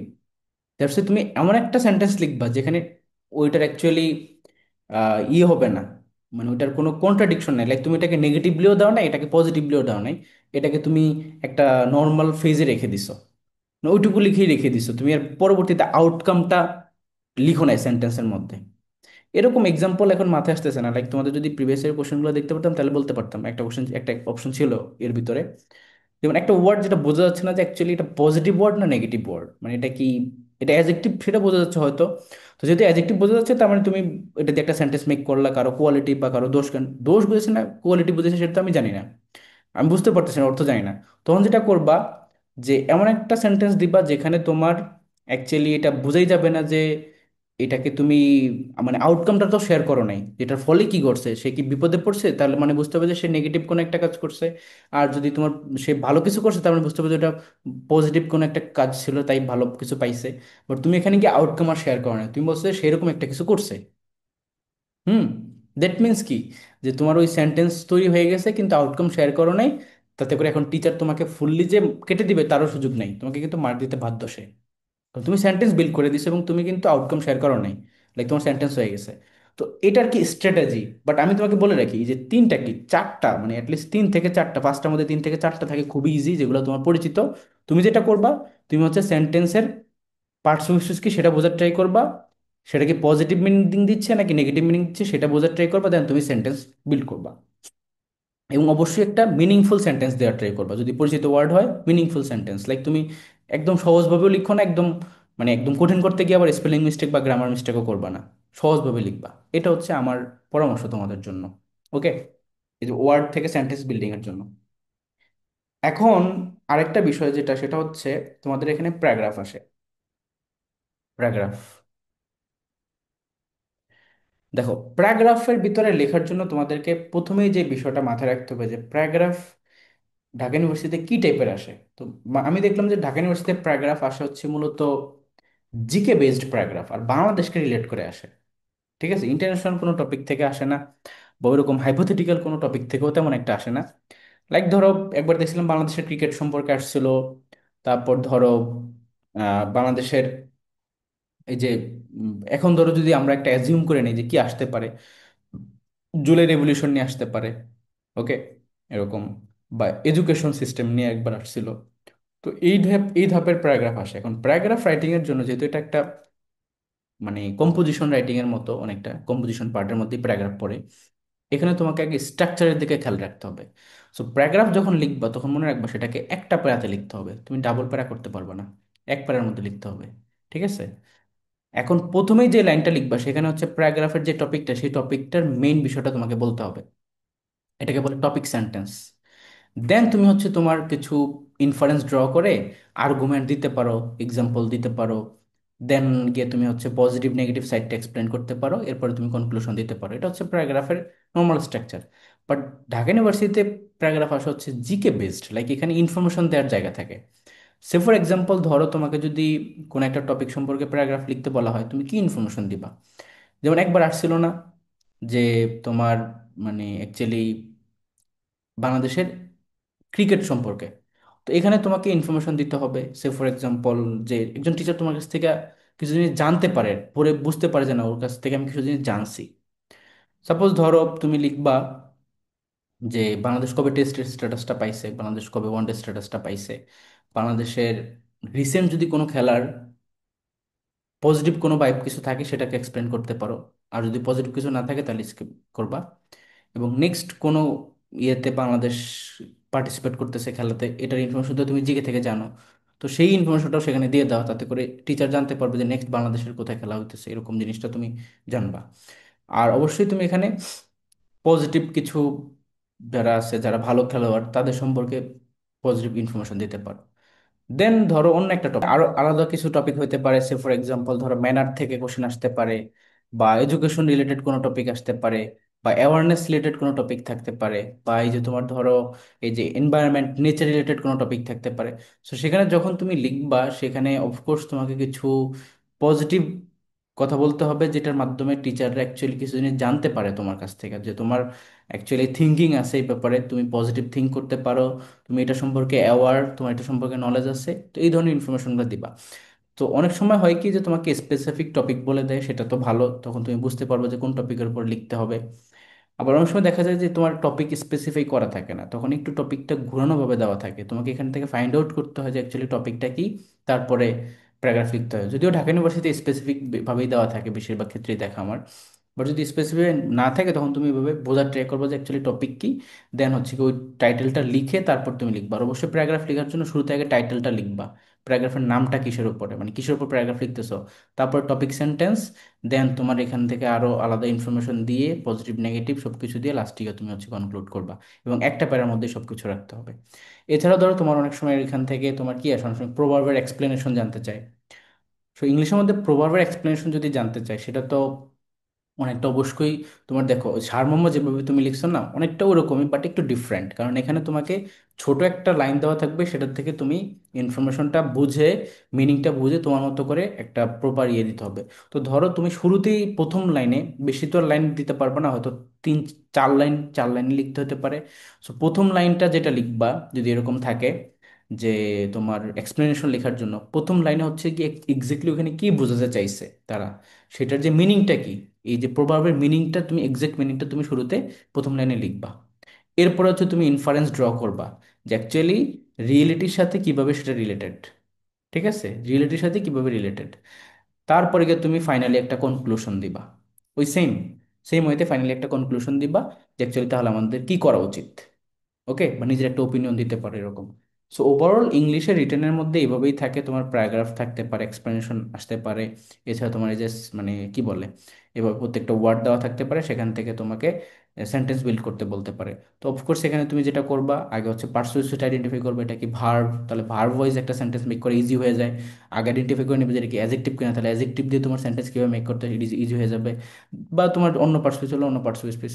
এবং একই সাথে তুমি এটাও বুঝে নিবে আগেই যে এটা কি পজিটিভ ওয়ার্ড নাকি এটা নেগেটিভ ওয়ার্ড। যদি নেগেটিভ ওয়ার্ড হয় তাহলে সেভাবে নেগেটিভ মিনিং দিয়ে তুমি একটা ওয়ার্ড তৈরি করতে পারো, বা হচ্ছে কি পজিটিভ ওয়ার্ড হলে তাহলে সেক্ষেত্রে পজিটিভ। যদিও অনেক সময় দেখা যায় যে নেগেটিভ ওয়ার্ডের মিনিং থাকার পরও সেটাকে পজিটিভলি লেখা যায়, তাই না? ধরো আমরা যদি বলি যে মানে কোনো একটা কিছু নেগেটিভ, হ্যাঁ, তো সেটাকে সেটাকে আমরা না করবো না, যেমন ধরো গিভ আপ, তখন এক্ষেত্রে আমরা লিখতে পারি যে we should never give up on our dream. এটা পজিটিভ হয়ে গেল না? তো এইভাবে তোমাকে আর কি থিঙ্কিংটাকে তৈরি করে নিতে হবে যে নেগেটিভটাকেও পজিটিভভাবে বলার। কারণ এগুলো অ্যাকচুয়ালি যে রিটেনে আমি কোনো রকম একটা সেন্টেন্স লিখে দিলাম, ফুল স্টপ দিয়ে দিলাম, তাইলেই হয়ে যাবে তা না। অ্যাকচুয়ালি এখানে তোমার একটা সেন্টেন্সে তুমি কি শব্দ চয়ন করতেছো সেটা দেখে টিচারের মধ্যে এই ভাইবটা আসা উচিত যে না, এই স্টুডেন্টের মধ্যে পজিটিভিটি আছে, student actually up to the mark, ওর কথার মধ্যে ওর সাথে কথা বলে ভালো লাগবে, ওর সাথে কথা বলার মতো, ওর সেন্টেন্স পড়ার মতো। হ্যাঁ, কারণ তুমি তো তোমার মনের কথাটাই এখানে লিখতেছো। সো ওনার তো এটা ফিল করা উচিত যে তোমার সাথে কথা বলে অ্যাকচুয়ালি ভালো লাগে, এরকম কিছু একটা। That's why. সো এই হচ্ছে গিয়ে ওভারঅল রিটেনের জন্য তোমাদের মাথায় রাখতে হবে এই বিষয়টা। আর অফকোর্স রিটেনের মধ্যে একটা জিনিস মাথায় রাখবা, যে তুমি যখনই কোনো কিছু লিখবা সেটার আগে একবার থিঙ্ক করে লিখবা। আমরা অনেক সময় তাড়াহুড়ো করে যেটা করি, যে আমরা থিঙ্কিংটাই করি না। ধরো তুমি একটা প্যারাগ্রাফ লিখতেছো একটা টপিকের উপরে, সাপোজ ধরো ইটিকুইট অ্যান্ড ম্যানার, এটার উপরে তুমি প্যারাগ্রাফ লিখতেছো, তুমি আগে থিঙ্কিং করে নেবে যে তুমি অ্যাকচুয়ালি কি কি ইনফরমেশন দিতে চাচ্ছ। আগেই হুট করে গার্বেজ লিখে ফেললা, তারপর দেখলা যে জায়গা শেষ, অল্প কিছু লিমিটেড জায়গা দেওয়া থাকবে, এরপর আর তোমার মাথায় নতুন নতুন জিনিস আসবে, তখন এটা লেখার জায়গা পাবে না, হিজিবিজি কাটাছিড়া হবে, পুরো পরীক্ষা আরো ডিভাস্টেটিং হয়ে যাবে। দ্যাটস ওয়াই তুমি লিখার আগে, প্রত্যেকটা টপিক লিখার আগে রিটেনের ক্ষেত্রে আগে থিঙ্কিং করে নিবা যে তুমি কি লিখবা, কি কি ইনফরমেশন দিলে সুন্দর হবে, দেন তুমি ঠান্ডা মাথায় ওটা সুন্দর করে লিখবা। কোনো স্পেলিং মিস্টেক হবে না, কোনো মানে পাঞ্চুয়েশন মার্কে ভুল হবে না, কোনো আলাদা এরর করা যাবে না, এভাবে তুমি গুছিয়ে লিখবা। এটা মাথায় রাখবে, এটা কিন্তু সতর্কতার বিষয়। এখন আসো যে তাহলে এক্সাম স্ট্র্যাটেজিতে আমি সবকিছু শেয়ার করলাম। এখন তোমার কিছু প্রি রিকুইজিটস আছে, মানে অ্যাকচুয়ালি এক্সামে তুমি তো পরীক্ষা অ্যাপিয়ার করতেছো 13 তারিখ। তো যারা তোমরা পরীক্ষার্থী আসছো, প্রিপারেশন নিছো এতদিন যাবত, অনেক পরিশ্রম করছো, আই নো তোমরা অনেক বেশি নার্ভাস তোমাদের মানে কি বলবো প্রিপারেশন নিয়ে, পরীক্ষা নিয়ে। এটা হওয়াটা স্বাভাবিক, তুমি না, সকল স্টুডেন্ট অনেক নার্ভাস। বাট একটা জিনিস মাথায় রাখবা, যে তোমার কাজ কি? তোমার কাজ হচ্ছে একটা ভালো পরীক্ষা দেওয়া, এটা তোমার হাতে। তো একটা ভালো পরীক্ষা দিয়ে বের হয়, এটা তোমার হাতে। কিন্তু চান্স পাওয়া না পাওয়া এটা তুমি আল্লাহর হাতে ছেড়ে দাও। তোমার কাজ হচ্ছে একটা বেস্ট পরীক্ষা দিয়ে বের হওয়া, যে তুমি বের হয়ে বলবা যে আমি আমার বেস্ট একটা পরীক্ষা দিয়ে বের হয়েছি। ঠিক আছে? আর তোমার একমাত্র উইকনেস এটা হওয়া উচিত, বা একমাত্র ইরোর এটা হওয়া উচিত, যে কোশ্চেন আসছে এখান থেকে আমি অনেক কিছুই পারছি, এই কোশ্চেনটা আমার পড়া হয় নাই, এই কোশ্চেনটা বইতেও ছিল না, আমি পড়ি নাই, এটা আসছে, এটা আমি রেখে দিয়েছি, এটা আমি মার্ক করি নাই, এটা আমার একটা এরর, এটা আমার একটা ভুল। দ্যাট মিনস কি, যে তোমার একমাত্র উইকনেস এটা হওয়া উচিত যে অফকোর্স তোমার 60টা কোশ্চেনের মধ্যে 60টাই তোমার কমন পড়বে না, অফকোর্স রিটার্নের মধ্যে তোমার সব কিছুই যে একদম হুবহু মনের মতো চলে আসবে তা হবে না। কিন্তু হ্যাঁ, তুমি তোমার তোমার জায়গা থেকে ট্রাই করছো, বেস্টটা দিছো। কিছু দুই একটা কোশ্চেন যেগুলো আছে তোমার আউট অফ দ্য বক্স আসছে, তুমি ওইটা পারো নাই, এটাই তোমার একমাত্র গোল হওয়া উচিত। তোমার কোনো সিলি মিস্টেক করা যাবে না। অনেকে অনেক সময় সিলি মিস্টেক করে, কি কোনগুলা? তুমি রোল ঠিকঠাকভাবে লিখলা না, তুমি মানে মানে টাইমলি পৌঁছাইতে পারলা না, তোমার মানে দেরি হয়ে গেল, তারপর তুমি হচ্ছে একটা নাম্বারের এমসিকিউ দাগাইতে গিয়ে অন্যটার নাম্বারে দাগায় ফেলছো। এই ধরনের কোনো ভুল যাতে না হয়, আমি কখনোই যাতে এটা শুনতে না পাই কোনো স্টুডেন্টের থেকে, যে যে তারা হচ্ছে গিয়ে এই ধরনের সিলি মিস্টেক করছে। বি স্মার্ট, টু দ্য পয়েন্টে থাকো, তোমার মিশন কি, তোমার লক্ষ্য কি, সেই বিষয়ের দিকে যাও। কারোর সাথে কোনো গসিপিংয়ে যাওয়ার দরকার নেই, তুমি পরীক্ষা দিতে যাবা, তোমার 13 তারিখে পরীক্ষা, তুমি তোমার মতো করে অফকোর্স আগে আগে গিয়ে হলে ওখানে পৌঁছাবা, পরীক্ষা দিবা, কোনো কারোর সাথে গসিপিংয়ে যাওয়ার দরকার নেই, পরীক্ষাটা দিবা। অফকোর্স অনেক বেশি টেনশন কাজ করবে, মাঝে মধ্যে মনে হবে যে শুরুতে যখন বইমার পেপার পাচ্ছ তোমার হাতে নিয়ে লেখার সময় তোমার মানে কি হবে, যে রোল লিখতেই তোমার হাত কাঁপতেছে। জাস্ট মাথায় রাখবা যে তোমাকে এখন ঠান্ডা হইতে হবে, তোমাকে একটু মানে হইতে হবে, কাম ডাউন হইতে হবে। দ্যাটস কি করবা, একটা বড় ডিপ ব্রেথ নিবা, দেন হচ্ছে গিয়া শান্তি, দেন তুমি আবার নিজেকে রিল্যাক্স করে তুমি আবার পরীক্ষাটা শুরু করবা। যখনই মনে হবে যে সবকিছু মানে অনেক লাগতেছে, নার্ভাসনেসের কারণে সবকিছু এলোমেলো লাগতেছে, তখনই নিজেকে নিজে স্থির করে একটা জোরে নিঃশ্বাস নিয়ে নিজেকে আবার রিল্যাক্স করে ফেলবো, দেন আবার কাজ শুরু করবা। এটা জরুরি কিন্তু বলতেছি, কারণ যদি একবার নার্ভাস হয়ে যাও, তুমি নার্ভাস হয়ে গেছো, এলোমেলো হয়ে গেছে, এখন ওই ফ্লোতে তুমি যাচ্ছ, সব তো ভুল হতে থাকবে। তোমাকে আগে নিজেকে কাম ডাউন করে নিতে হবে এবং উইদিন 1 সেকেন্ডের মধ্যে এটা করতে হবে, করে তুমি আবার ফ্লোতে আসতে হবে, যদি মনে হয় এরকম। আর হ্যাঁ, যেটা শুরুর দিকে আমি বললাম, যে তুমি ধরো প্রথমে যখন স্ক্যানিং করবা, 1 পারো, 2 পারো না, 3 পারো না, 4 পারো না, 5 পারো না, তখন কি মনে হবে জানো? আচ্ছা, আমার তো তাহলে চান্স হলো না, পরীক্ষা হলো না। কখনোই ভাবার দরকার নেই এরকম। রিয়েলিটি হচ্ছে তুমি 1 পারো না, 1 পারছো, 2 পারো না, 3 পারো না, 4 পারো না, 5 পারো না, হতে পারে তুমি 6ও পারো না, 7ও পারো না, ঠিকই 8 নম্বরটা তুমি পারো। আর এভাবে করে তুমি 1 থেকে 60 পর্যন্ত যখন স্ক্যানিং করবা না, তুমি কমপক্ষে 30টা দেখবা যে এমনিতেই বৃত্ত ভরাট করে ফেলছো। তো শুরুতেই নিজেকে ডিমোটিভেট করবা না, তুমি এটা মাথায় রাখবা যে প্রথমে এরকম কোশ্চেন আসাটাই স্বাভাবিক, যে অনেকগুলো আমি পারবো না, সো হোয়াট, আমি এমনিতে টোটাল মার্কের মধ্যে বেস্ট আমি পারবো, সমস্যা নেই। তো এটা মাথায় রাখবা। যে কোনো নেগেটিভিটি, যে কোনো প্রতিকূল পরিবেশ তৈরি হতে পারে, যে কোনো প্রতিকূল জিনিস তুমি ফেস করতে পারো এটাতে, বাট সেগুলো যেন তোমার অ্যাডমিশন পরীক্ষাটা খারাপ না করে ফেলে। তুমি ফুললি প্রিপেয়ার থাকবা। আর অবশ্যই একটু থিঙ্কিং করো যে এতদিন যাবত কি কি টপিক পড়ছো, কি কি টপিক আছে অ্যাকচুয়ালি সিলেবাসের মধ্যে, যেগুলো পড়া উচিত, যেগুলো থেকে কোশ্চেন আসে, সেখানে কি কোনো টপিকে ল্যাকিংস আছে? যদি থেকে থাকে সেটা এখন এই যেই তোমার হাতে 2টা দিন সময় আছে, এর মধ্যে সেটা সলভ করে ফেলো, দ্যাটস অল। আর কিচ্ছু না। আর একটা প্রপার মানে মাইন্ডসেট, একটা মানে ইয়ে রাখো যে তুমি একটা ভালো পরীক্ষা দিয়ে বের হবা, ভালো একটা পরীক্ষা দিবা, এমনকি তুমি ঢাকা ইউনিভার্সিটিতে একটা টপ সাবজেক্টে চান্স পাবা। এটা দরকার আছে। আর আমি যে কথাগুলো বললাম, যে গাইডলাইনগুলো দিলাম, এই বিষয়গুলো একটু মেনটেন করো। এইভাবে একটা মানে স্ট্র্যাটেজি ফলো করো, তাহলে দেখবা যে অনেক ভালো একটা এক্সাম হয়েছে। আর রিটার্নের ব্যাপারে বলবো, অনেকেরই রিটার্ন নিয়ে অনেক ধরনের কনফিউশন, লাইক যে মানে রিটার্নের কারণে কি হবে না হবে, এটা নিয়ে থিঙ্কিং করো না। রিটার্ন অনেক ভালো পরীক্ষা দেওয়া যাবে, তোমাকে যেভাবে বললাম না, এভাবে অনেক ভালো পরীক্ষা দিতে পারবা। সবকিছু তোমার পরিচিত জিনিস থাকবে। জাস্ট ঠান্ডা মাথায় আগে একবার থিঙ্ক করে নিবা যে তুমি কি লিখতে যাচ্ছ, দেন ঠান্ডা মাথায় সেটা লিখবা। ওকে? তাড়াহুড়ো করে গার্বেজ লেখার দরকার নেই, তাড়াহুড়ো করে বোগাস লেখা লেখার দরকার নেই। আগে থিঙ্ক করো যে মানে এই একটা এই বিষয়ে জানতে চাইছে, সো আমি এই বিষয়ে এই ইনফরমেশনটা দিলে সুন্দর দেখাবে, আমি এটাই লিখবো, দ্যাটস ইট। এবং খুব সুন্দরভাবে সেটা লিখে দিবা। থিঙ্কিং না করে তুমি কি লিখবা? একবার ভাবো তো, যে তুমি থিঙ্কিং না করেই কাজ করতেছো। মনে না যে একটা উক্তি আছে না, যে ভাবিয়া করিও কাজ, করিয়া ভাবিও না। সো এই যে রিটেনের ক্ষেত্রে এটা প্রযোজ্য। তোমাকে খুবই ছোট ছোট অল্প পরিমাণ জায়গা দেওয়া হবে। একবার যদি একটা লিখে ফেলো, তারপর তোমার মাথায় সুন্দর যদি কোনো একটা ইনফরমেশন আসে, সেটা লেখার আর জায়গা আছে? নাই তো, আর অত সময়ও পাবা না তুমি। এই জন্য আগে প্রপারলি ওটা থিঙ্ক করে গুছিয়ে লিখবা। আর অফকোর্স টাইম ম্যানেজমেন্টের দিকে খেয়াল রাখতে হবে, তুমি ওর থিঙ্কিং করার মধ্যে সমস্ত টাইম পার করে দেওয়া যাবে না। Be careful and be very much, কি বলবো, মানে পজিটিভ থাকবা সবকিছু নিয়ে। কোনো নেগেটিভ প্রতিকূল পরিবেশ যদি আসে, জাস্ট একটা হাফ ছেড়ে সেটাকে ভুলে যাবা। হতে পারে তোমার মানে একটা ভুল করে বসছো এখানে, টিচারকে বলবা, সলভ করে দিবে। হুম। একটা বকা দিচ্ছে কেউ, বকা খাইছো, মন খারাপ করা যাবে না। তোমার মিশন একটাই, যে তুমি পরীক্ষা দিয়ে বের হবা এবং বেস্ট একটা পরীক্ষা দিয়ে বের হবা। তুমি এতদিন ধরে পরিশ্রম করছো, তোমার এখন এটা ডিজার্ভ করো তুমি। দেন বাকিটা আল্লাহর হাতে, চান্স পাও না পাও এটা আল্লাহর হাতে। So, আমি বলবো যে তোমরা এইভাবে একটা স্ট্র্যাটেজিতে আগাও। আর সবার জন্য শুভকামনা। সবাই ভালো একটা পরীক্ষা দিও। আর ভালো থেকো। আল্লাহ হাফিজ।